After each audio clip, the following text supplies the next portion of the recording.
na bon zawin din ha pha sami kinya chu ti bo hi ta na iba su ke na ova min khat kan ko ki de he taw nai hung man pi ding ovin Jacob langa pa George ko ham mi singu de nai ki kingu de tao te ki po ve pakai na lung sit na nei sa nei pi zivin na min thau man chung ki pa to ka se bin he pakai pathian tunin ha pha din nen tu thing chom cha ka hin ngai khom ki tingoi hi camper so zo si thagau thinga nei pi wa chule na tu thing hin phong do ding speaker pa zong nangin hindin pi ki na pa chom cha kong ke man cha na ding sungu ba sung na pois no pha the is bui the ho zo si ning nei la mong pi wa kapan hau na wa ta nei zo sa diu ngai cha hi chan nei pui nau chunga ki pa thu sei le maban kapan hau na khona hung ki bop sein hi za na tu nei hu hing pu pakai Yesu Krista min na ko ma thu min he in sim su ke na ova simule no ho hung ding bole 1 2 3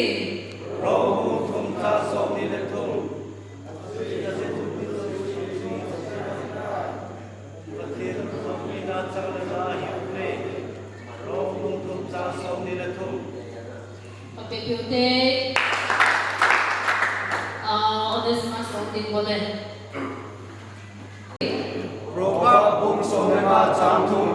pakai mun dili adik dili masuk kezin tirsele tipa ki bosan amir cisitim roba bung sonema chantum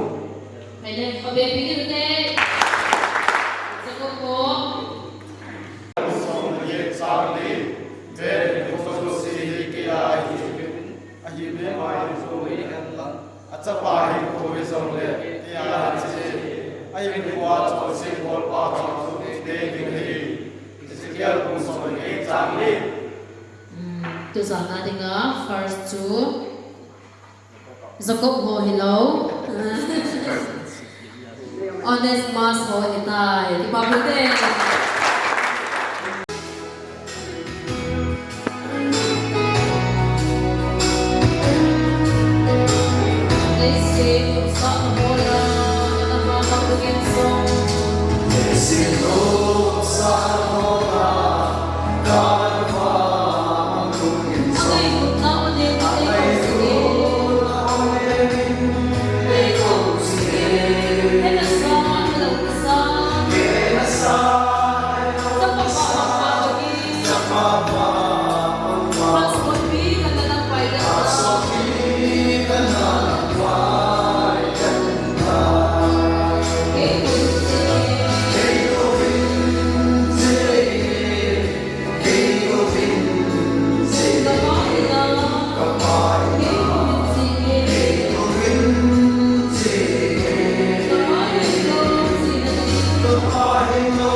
Nila pai piwa pathing kain thang ba e hepa speaker pan nga ngai lut na khonte san sa dia hinde han si a chila he pakai wa chen dinga khain sa di he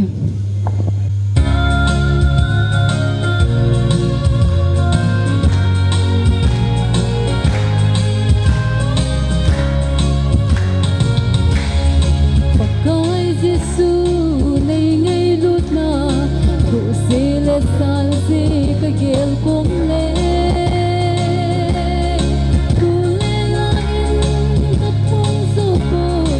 Kamay mit in a chuk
bo pitauhan ka kipat mangkate pakai tunila na thula na la ka kelai khom na wa aban zom the ki na kam ta zu na min ka thang ba ve a chai chanin boi na hasala ko nei veng do dengon ka phan ho la ke ho thula la ka bon wa na khuna ke bo sa ka pakai Nazareth Jesu mena pa na ko makata hi amen ale bon chang ke Jesu min to taw te le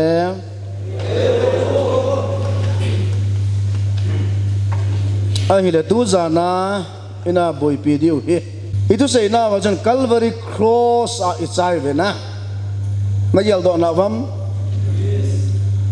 avelang le azil langa mi khat khatam hanin azil langa pan su cha na kimun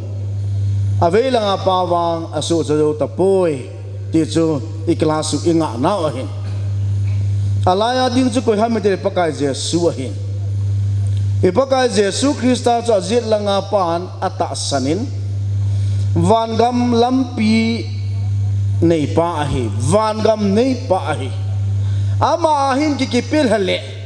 vangam ki lutte yin te ti kinep na ta san na pa chun ain kho che sa ho am chan zo se ki sina lung he na apin he chun Jesu ata sanin pakai nagam na thun te ne he jing atin hicha tau na atasan na chu Jesu lo pi ta na san pin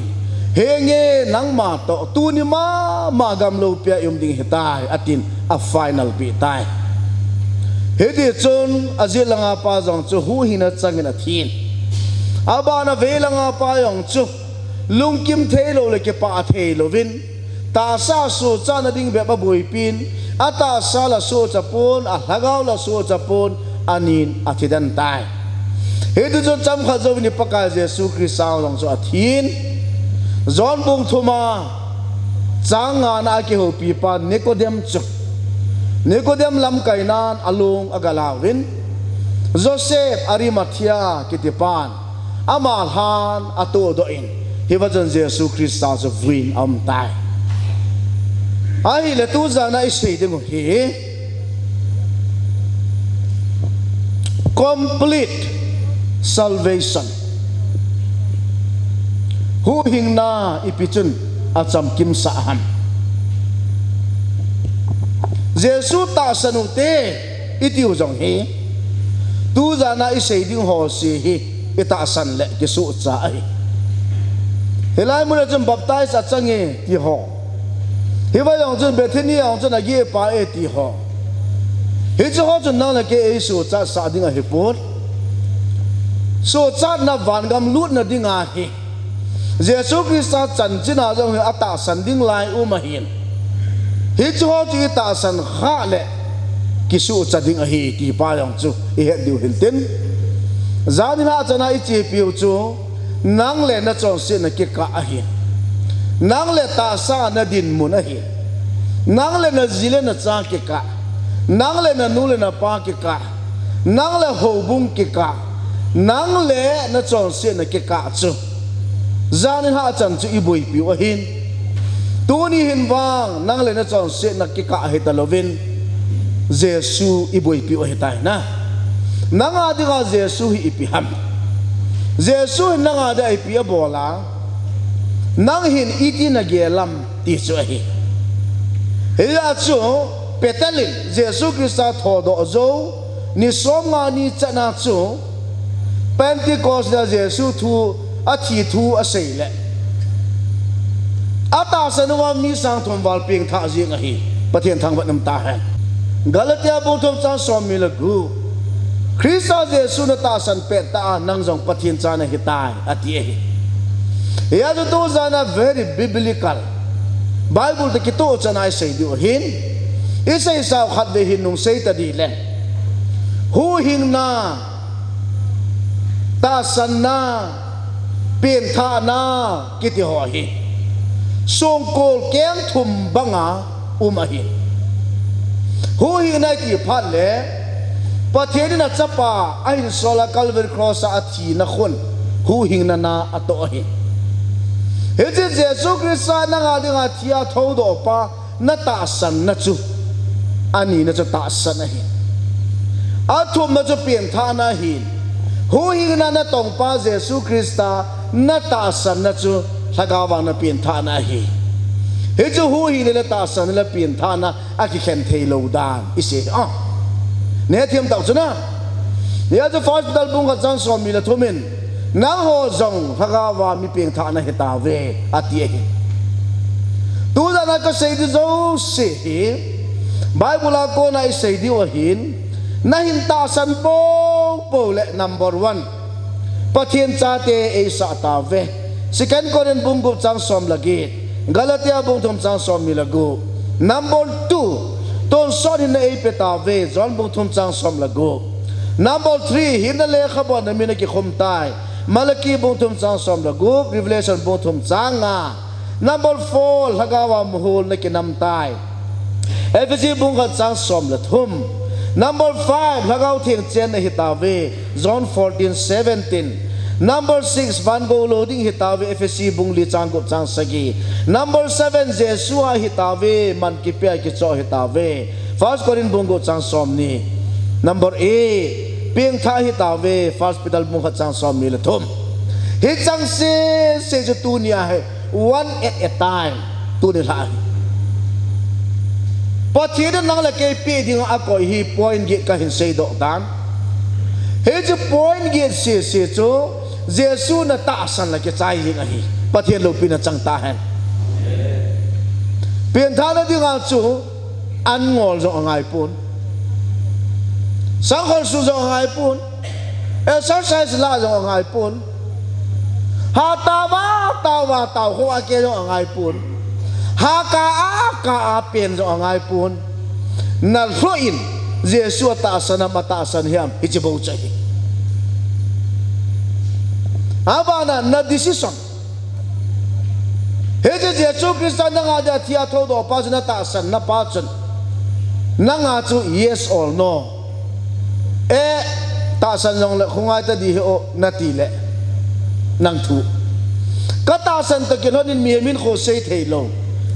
kanum tai na ti le Calvary cross a azil langa pa banga a pet pe na nang jong hu hi na cha na hi Pathian lo pin na chang ta han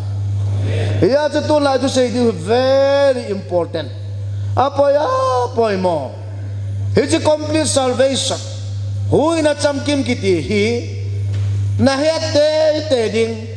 na ta san ding ayo chu Bible ta san hi ji vin na ta sana ko na nang man decision na kisim ding ahitai number 1 hui na cham ki bi chan the ne bi go wa ipakai Jesu anato su khat na a thina he's dead judate hole sun theory ki te hon athipoi damin akale thimila hu hinga he po ti vin ai lo lam theory cham tam pi bol zong leo Jesu Kristan kum sang len gam phat le zudate masanga apun do ding kisi diu ngai dam thum diu ngai dam wang chang diu ai khanai paka Jesu Krista thi hi nang le ke adinga ipi ham second Korin bunga chang som ni la khat substitute Thashel Thasheng atinahi Sunai say now ipaka Jesu Krista athi na thing pel chun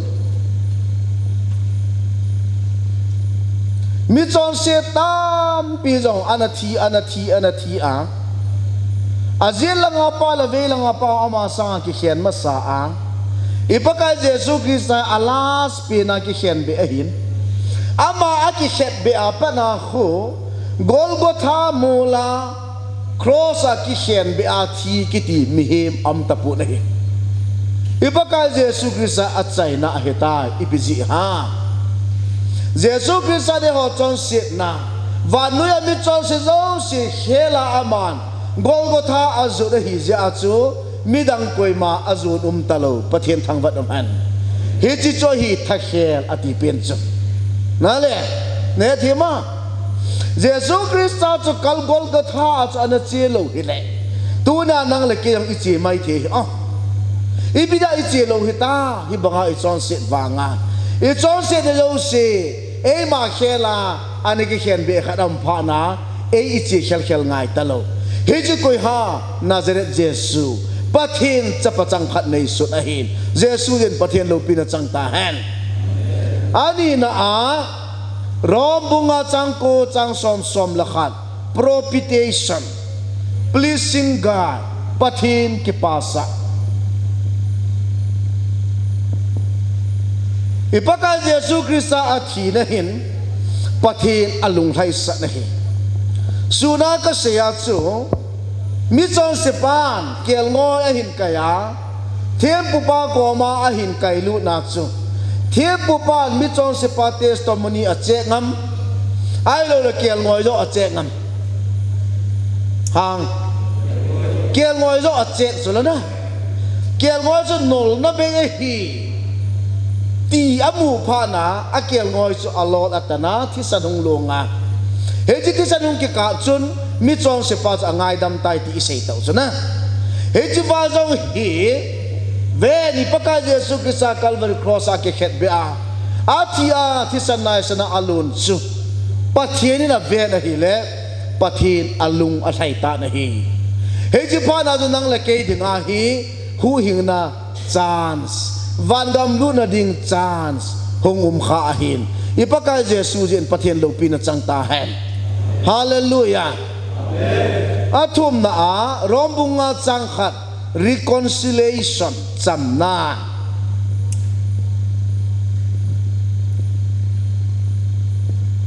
ipaka Jesu Christ Calvary cross a athi na hin vanoya mi hem te la pathian ki ka chamna na ato hi pathian mi hem te chunga alung han na chu athi na in pathian alung thai sa pha nin pathian mi hem te hin ngai dam tan aji cho man Calvary cross a izo anaven la sana asatan hepa amaho ngai damin atil bol hepu ve ati hepa mi hem te ngai damin ati a valam sang nang le ke da ngai damin thum pe ji chun ichon sit na ho pathian angai damin zalha ka se ngai dam sa dei ko ve ti jong lung thei ai he cha hi je a chu pathian to mi hem ki ka chamna reconciliation am ta na hi aban ki na Galatia bung thum chang som na thum redemption hu do na ipaka Jesu Krista thi na hin na tam pi atong do in mi hem te gol muna dinga ki to lights la siam pan a ki to lui mi hi long pum pumin atin ka puma si nom lo puma gol muna ki to hos Calvary cross ai pakai Jesu Krista ahung thi chun hu do na gol muna ko na hu do na ichang ta ve izo ni lai saven hu hing pu ngai lut na ka he ti cho na hu hing pu Jesu ngai lut na ka he ti lo cho ibida ngai lut na ti ha Jesu chu hu hing pu ti ha Jesu chu hu hing pu ta cho lo na le Jesu Kristan hu hing na to na redemption chu he chu ase na a ipaka Jesu god mona ko na e hu do je wa chu hu hing po ngai lut na ka he tila ju ke sathe na a khora sa chu heng ke din heng yes ahi la mai ki adi ati ke hu do heng ti na chu ne the ma heng ki adi ahi heng ke din pakai ahung pakai ahung kung lanai lur khen lovin crossunga ati e hu hing nan na crossunga ati e hu hing nan hallelujah ipaka Jesu Krista thi na hin is dead nang le kia dinga redemption hu do na ahitai na le ola ba na fal dal bu ni sang so mi li rom bung get sang li atonement thoi dam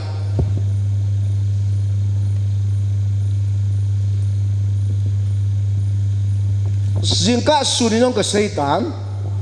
Eden hona Eden na Adamic virus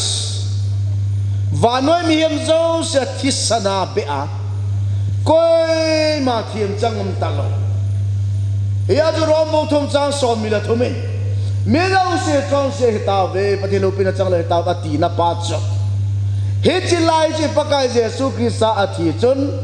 Hichi Eden na la chon se na si a God muni chi na di pacho athoi dam patien thang wat dum ta hen Hallelujah Ko na thoi Jesu Iti athoi atisan le alunga Masanga chu kel ngoin miem kha chong se na ana thoi dam ji chu la alunga na tisan la lunga tu do a edi thar dai pakai Jesu Kristan kel ngoi hitalova ama ta da tisan la alunga tu do a nang le ke chong se na athoi dam alova lo pi hi pathin thang bat ta hen abana rom bung thum sang so milali righteousness Tim Chadna Anang la ke chu a chon pha hilo ai wang a chon pha a ki sim ati cho Bible na evji bu ni changge sim holo chen he di wa hin lung sen mana ta san wanga hu hingam hi ta be ti cho na lung se pathere mi hem te lung se za Jesu an sol pa Jesu ta san ji a chu hu hingai mo e ho bol I matsam tu dang zu na sa ka ngole pakai ne ngai da mo ka ki si tai ta zan ha ika vai ma wa pathin ko ma ngai da mi thum wang ki chon phadi lo chong ilung thim se tho tho pilo ha mi hem ki ti chon phat ki tium the lo ke yang lung thima se na ka gel sing nang dang lung thima se na gel sing Hechi chon se po ma chu Jesu Krista thi na hin chon pa e simu ti thu hi chu pathin lo pina chang ta hai Hallelujah Zala cha pawa mang pa hung kinung le ka se chlo na le ahung kinung le a chu asang khol to kang tal le ta asam zo an khul ta a kem chu jong si a ken ki wa hung ta vo kong mu na pa da hung po do ki ti chu coat suit necktie nam thana holding ta sanam pui nen de du ki da da pa ko man zo da hi lai apan pun thieng pin a silpi zo na pun a silpi wa nga chu a sung lang cha ma cha nen tho tho hi ne tiam chu na ai wa nga apan ama le aman upai abola a cha pan men de du chu a sel te ya Athinga ala lu hallelujah hichi to banga chu nang la ke ni chon si na adim te chu ipaka Jesu Krista thi na zala pathirin chon pha e simu e chu chon pha ki hidi lo kan hin zuivin mi chon si ke ma kapaka Jesu thi na zalin kapathin Kei ve lovin a chon papa a chapa Jesu aven chon pa nei sim tai Hallelujah Amen Hi chu hi bo so e o cha chon pa ki hello chon pa a sim na le te ka nan tu la hi mi kilalu da tame Nia pali po kol po me he po hau ki po zo po I po akila lut hel hul su na hello ha andi ta ju me le am kol ham nia pali am phai che wa nga chu I phunga I ga ala lut wa hau ki mam lung ki ma ba ma nai sim chu he che ta bang che a e o ta ki dil the na ding e o to ka so ma che khom the na ding I to I bol ho phatai bol khom wa phatai chen khom wa pathian o khom wa society a hoi the na ding a chu ila alu no chu na asung la za ma za ta ta hi de lo chu na chi to ba nga chu nang la ke mi chon si a chon se ma chon yang chon pha ngai ngai lo dik idam sunga mi hem koi ma chon pha thei lo na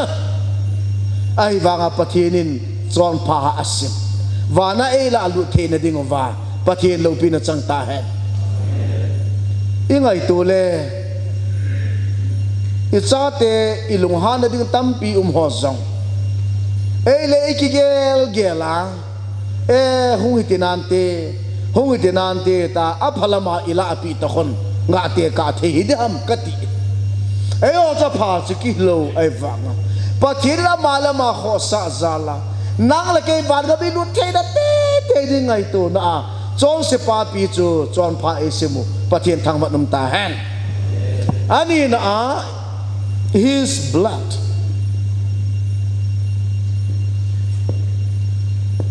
it cleans, it forgive and forget.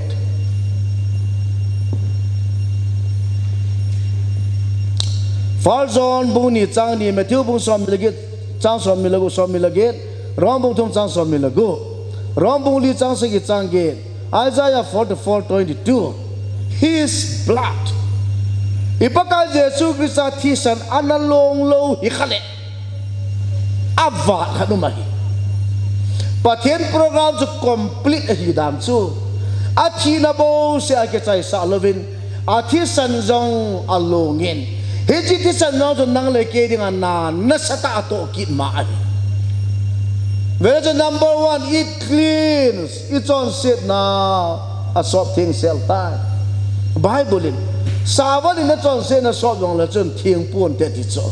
he chu ni pia target ha kuno ai pakai Yesu Krista thisan target hi hallelujah ipakai Yesu Krista thisan hin it's on se now A to Z abona asu the ga hi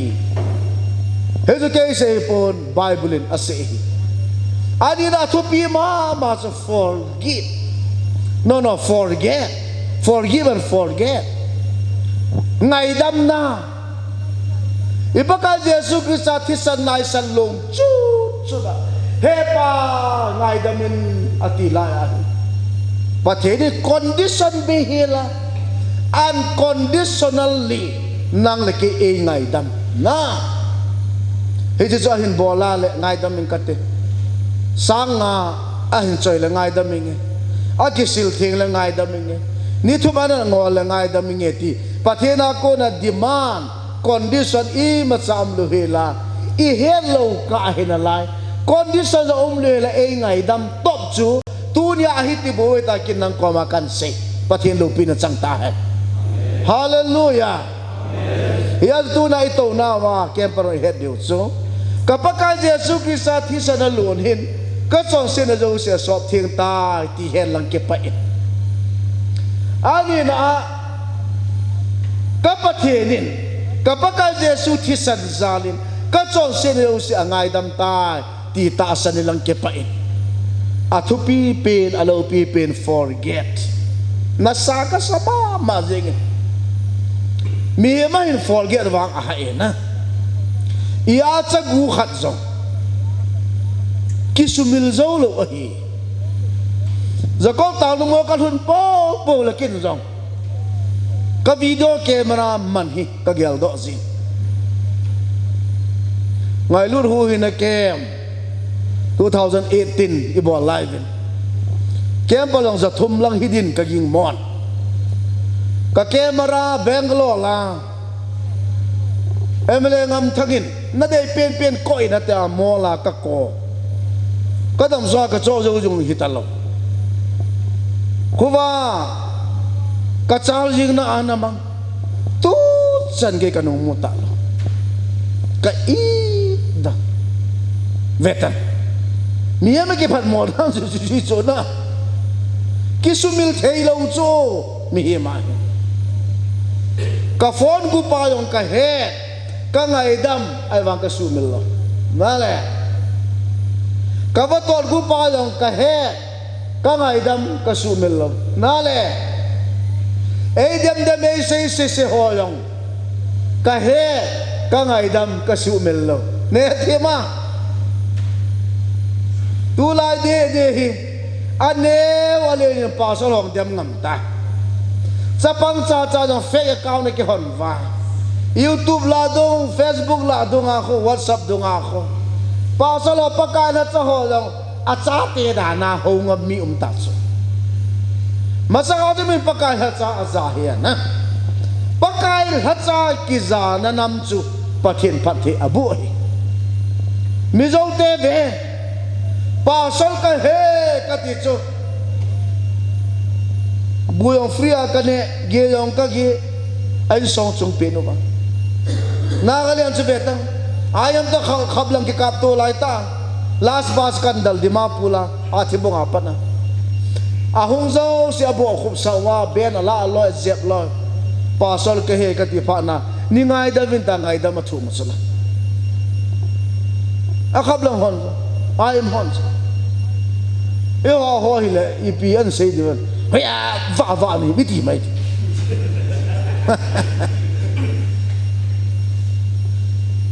pasal pakai la chai van ri pasal hol I ra ki gel lo nam hi yo la pathin na to ha dan hi azi za lo nga dap ve din ka tha nom ji ka la mi hu ke to sot the wa no mi kho pasal hol in cheng in ahung in chen ja ma ka hoi de wa hong to wa von nal de to as mi ne ke pa pi e hol ho ya la I boy pi la mi boy pi ki khi da hin na anang sum si ki jang rao lo dem kit na lai ve tas di ho ai pi jang pa kai ha cha I za po we ti na hal cha ka ga sei ja ba ya zu ke jong chu mi hem ka hi na a e dem ho ka het so ka ngai dam ka don bu lo a chung wa thil siam ka sei lo I ma cha ka sei lo bat ka su mel lo na le mi hem ka hi na hi chu pathian awang cha thu pi dan chu angai dam le asu mil ke hon pathian thang wat ta hen hallelujah amen it is su mil na hi lo hi le ke ho loi pathian thu ka sei diu ti za cha ta hi a thing a sei dia ka pian tha zo kang po pa ko se bola ka chi le mi khan po la na nga e ti wa ka ga che do le Elvis na pian tha chi ke pa min hi yong le zuman chu sang so ma hi na pian tha ki pa pi nan sang nga chu na ngai da min ka ti sang nga wang ni pi de da cha dam dan ka ti na hita bang be mi him chun forget home lo hi le pathina ka to ding za cha dum ta hi ai bang kin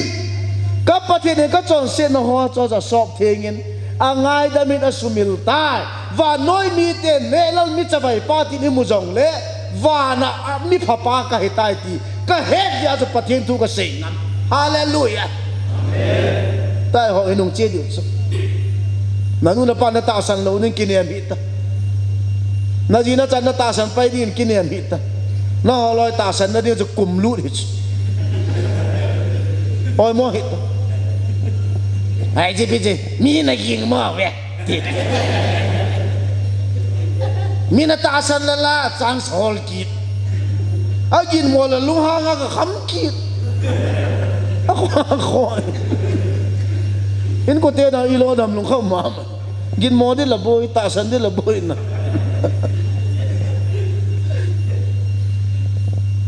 ai pi hele min iti na mu ama thu pi pon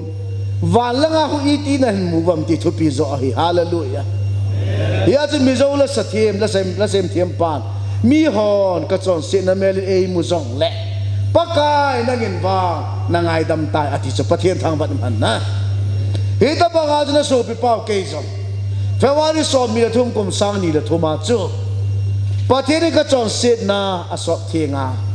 angai dama anasu mil ahita na hi hita ba ga tu zana nang zo ven hitsi ipaka Jesu ki sathi sanzalin na chon se na zo se aki sop thingin aki ngai damin chule na chon sin na josi aki sumilta vana na chon sin na record bua ko abo na delete a hitai pathen lo pin chang ta hai hallelujah mi hon brown sugar adik pa number 4 adik pa zu adik pa gutsa pa mi phalo pa mi du da lo pa tin na mu jong le vana mi chon phapa pathen na ko hi zen ki pa in lang gun su tan pan lam tiang pakai men ka tim nom mi dei vet da na thu people pathen eta vet dam ti pa bo zo igel thu pi dio ya chu ipakai Yesu bisa thi san lo na hin na le ta atongin nang le kia di chon se na sop thingin i chon se na ngai dam na imon i chon se na su milin jong e ta na hi athum na his burial ipakai Yesu Krista akivui hel ga gela chu patien chapa hi a bol mo nei lo wa he jawa thing pe lai anak tho lal pe ta hi i kiliang tau do ho tiong la ki cha ta i kilo do ko ma kham tan thei dinga na le thing pe la chun na sa wal be se phat chun pulal hen lang na so wo tan leng to i lo diu thi ta lo di chu la a ti lo le cho lo si ta lo di chu la na le me di li che da ve di hu so ya ju pakai Yesu ke sat athu hama ti a he ju wa ki vui kin la igel diu khat so fal dal bu ni chang som ni la di in ama ni ho chon se ne jo si ata sa chung apon thing le ge na podo ta nei ati chana igel diu chu ipakai Yesu ke san thing pe la ki khet pe na hi nang le ke chon se ne ata sa chung apu he ti sumil hi na he chi apo pen chu avui he built my sins away kapakai Yesu akinung podo ki lo dingin ngai damala ke changta sob lai ke sob thing ta su mila kam ta ti ke hanin ka chon se no ho gel do ki ding le atha be apo do ki the ta lo dingin le nuya avui mang tai pathen lo pin chang ta hai hallelujah kanu hin zuivo kapakai Yesu akivui hi ka chon se na po do ki ta lo dinga avui mang a hitan he je chun ke hi chon pha ka hitai hallelujah achai na pena his resurrection về Việt Nam thì hen lắng thì san long hen lắng kêu vui hen lắng thấu tê hi lệ vạt thu pi pin vạt tas tho ta lo hi lệ sa complete salvation the ta lo đi tho lo lệ tu ra na kin zong complete salvation ka ji the ta lo đi ne the ma hoi na cham kim ki tim the ta lo đi thì na gal zo hi te ngai tho te ngai Joseph Arimathea ki te pa hin Jesu ata sa na hi angai lun masang lai mi ho na thi masanga than ding a kisim masanu chu ama lum na ding al than a kisim pen chu Jesu a ding in dedicate abole ai wangan along ga thum do na ding tha authority power anei pu ne he je da chen Nicodemus ko ma Nicodemus chu juda te la da sa khwang lam kai he dia society langa social organization ang lam kai mi her khat lubo khat hi jen ai po Jesu long kho ga thum do hiten nang lam kai nan kin kal hana lup sa tang ati le Nicodemus jong Jesu Krista to zon bung thum sunga aki hu hon na ako Jesu ata san ai he ya zo Jesu adingin pan alan along sa hin thum do honin Joseph Arimathea sana chun akivui tai ale ipaka Jesu Krista hi sana akivuya hi athodo nge le akepa loading mi khatum ama chakoi Lucifer Satan ai Jesu Krista hi athodo nge le và nói lên sự giống như Giêsu lên cầm hít ngay tai nè thế mà về tao bà thế nên Lucifer lệ alo họ tu la lấy sự đan sen họ cô lấy sự na hi liên vai apu hi sa chỗ na hi cha về sa nó chỉ pi ha Giêsu Krista đi xóm đi dàn xóm đi anh ngồi la sẽ bắt mà cô ipi se ya họ in chung vu ma pa ni cái xóm han na anh các anh non biến chu nei bo khop le và nói lên sự na họ sẽ nó lâu pin nó dấu gì cà phê đình này hết Giêsu của mà hết na lấy sự na liền pa hết rồi na le anh ta biết à Giêsu Christ thọ rồi mà sang sĩ à hi Lucifer và nói lên sự na ama liền cầm hết rồi à rồi có sự gì rồi Giêsu có mà cà phê đình này hết thì có ta cho à rồi cái lục biết ama hết lấy sự but Giêsu Christ không thọ rồi à hi le Satan liền cầm ta lâu đi và lần lấy à thu này nó dâu xì bắt thế nên Giêsu à bê chú quy không để tại na bây giờ Satan nuông lối Giêsu thọ đó nuông mong mong lối bia bỏ la number one Rome sipai ho duty pu sa na number two song bia le da liền khát na phang cho xin sa cho à thọ đó lâu nó tê đi ngay à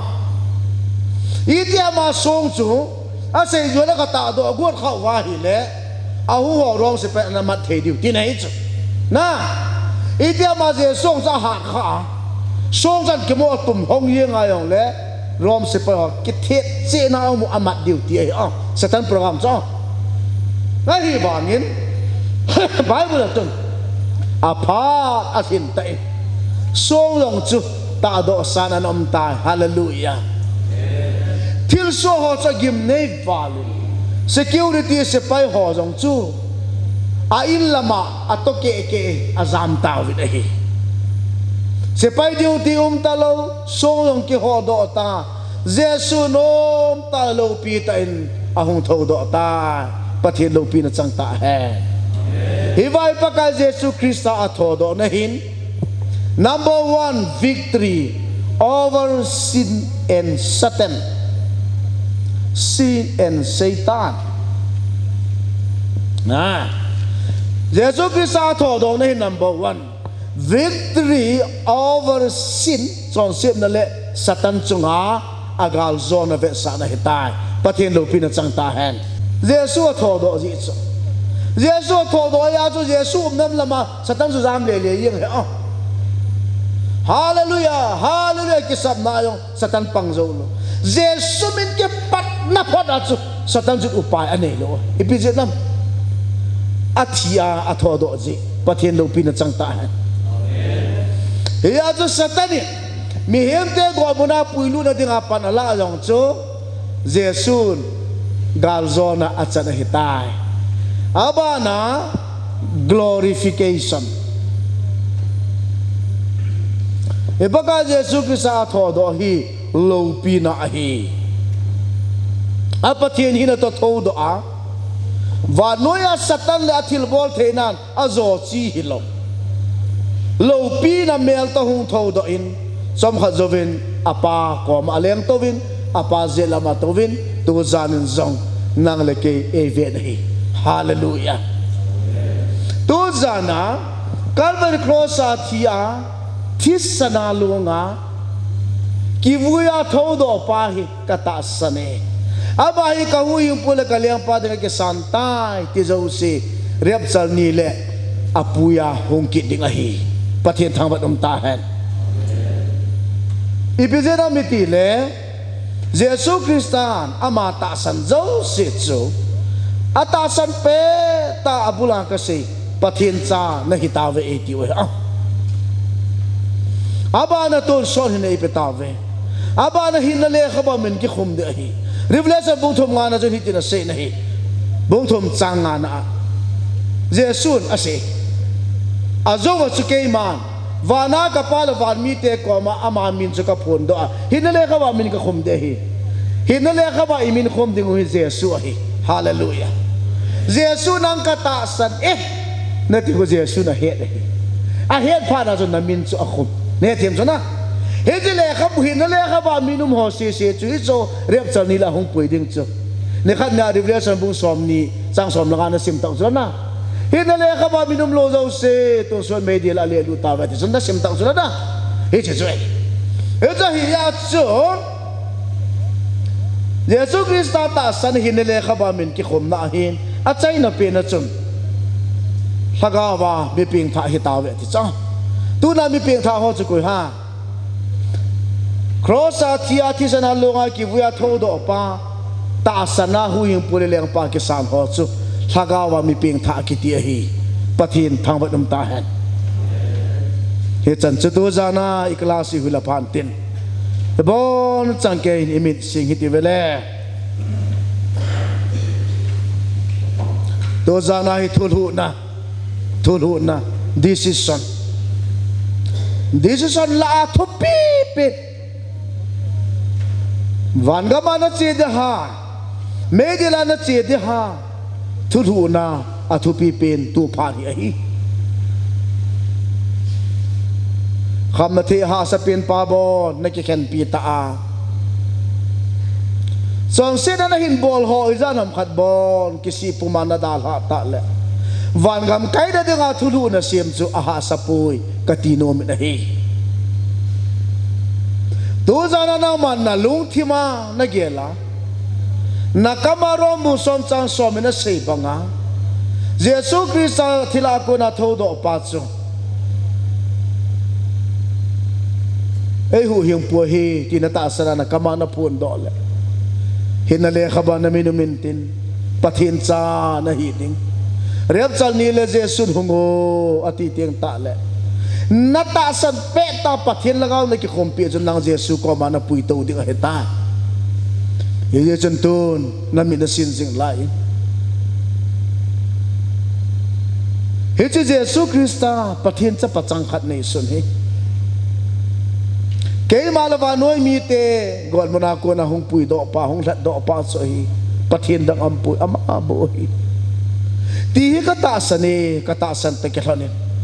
he je jesu krista pathin cha pa hi ke ading ang ka hu hing pu hi ama hi ka ta sanin ama ki san tang ka ti se sin hang san ta ni to na panin ikut zit lam dom hitip hallelujah amen hallelujah amen ako dom thai zo si jesu menin mi sing po men ding na lai hite jesu krista kata sani kahu yung pula kaliang pa hi kaya di nga tiya kaya da thau do hiti kata sani ti si ding hitip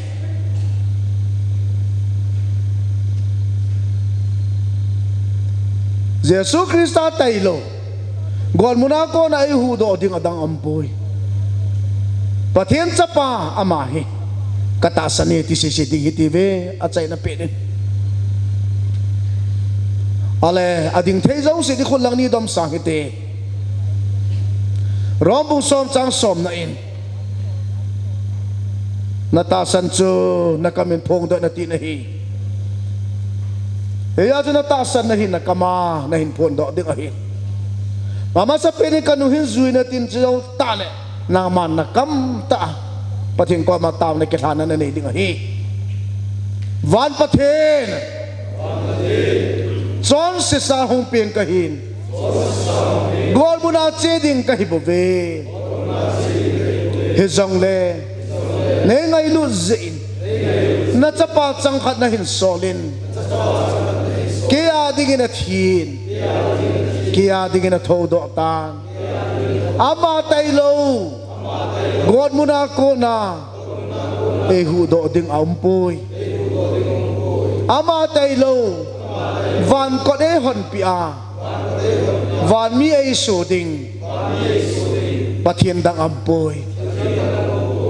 hizechun tu pha ta hin Nazareth Jesu pathian chapachang khat nei sun hi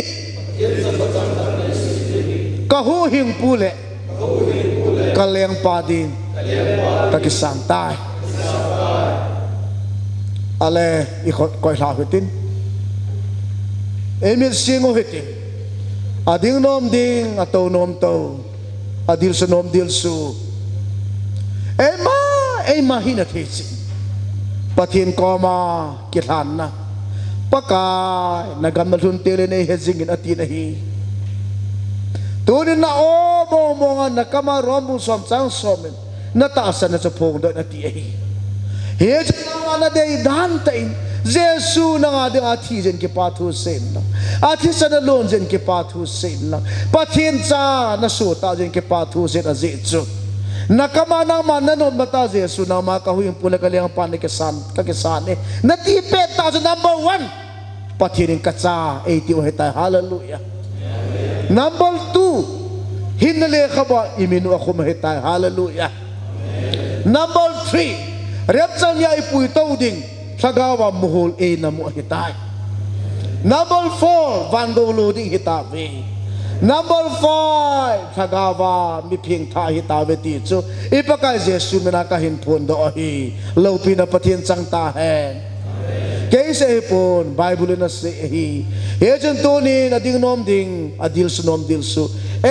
mahina hejen patin ko magipatu sina tao na anamang hitivele hallelujah amen hallelujah amen hallelujah amen.